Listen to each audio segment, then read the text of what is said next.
Jangan lupa like, comment, and subscribe channel YouTube TVRI Bengkulu dan nyalakan lonceng notifikasinya.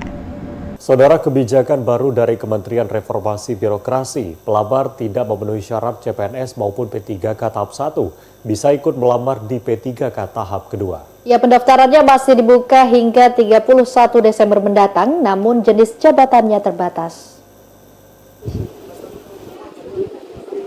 Kebijakan baru dari Kemenpan RB, pelamar yang tidak memenuhi syarat atau TMS dalam seleksi CPNS dan P3K tahap 1 bisa melamar kembali pada seleksi tahap 2. Kebijakan ini tertuang dalam Kemenpan RB yang ditandatangani oleh Menpan RB Rini Widayantini.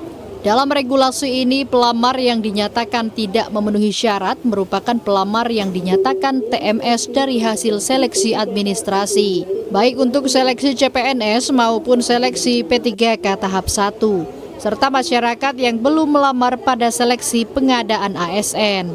Sedangkan pelamar yang tidak lolos seleksi kompetensi dasar atau SKD tidak bisa ikut mendaftar.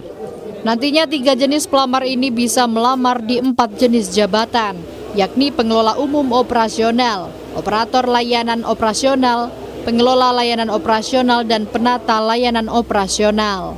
Di pemerintah Provinsi Bengkulu, 530 pelamar TMS yang bisa melamar kembali dalam pengadaan ASN P3K tahap 2. Ke-530 pelamar ini terdiri dari 489 pelamar TMS administrasi CPNS dan 41 pelamar TMS administrasi P3K tahap 1. Nah, ini ada beberapa dispensasi yang diisyaratkan di dalam keputusan ini. Nah, yang pertama bagi pelamar P3K gelombang 1 pada saat seleksi administrasi yang bersangkutan TMS, artinya tidak memenuhi syarat. Nah, ini bisa untuk daftar pada gelombang kedua. Yang kedua, bagi honorer yang melamar ikut seleksi CPNS tetapi tidak lulus dalam seleksi administrasi, ini juga bisa dapat untuk mengikuti mendaftarkan diri pada tahap gelombang kedua. Tahap pendaftaran P3K tahap 2 ini masih dibuka hingga 31 Desember mendatang. Pelamar yang memenuhi kriteria pun diimbau untuk kembali mendaftar. Dalam seleksi P3K tahap 2 ini, formasi yang dibuka sama dengan tahap 1, yakni 600 kuota. Lucia Mayangsari, TVRI Bengkulu melaporkan.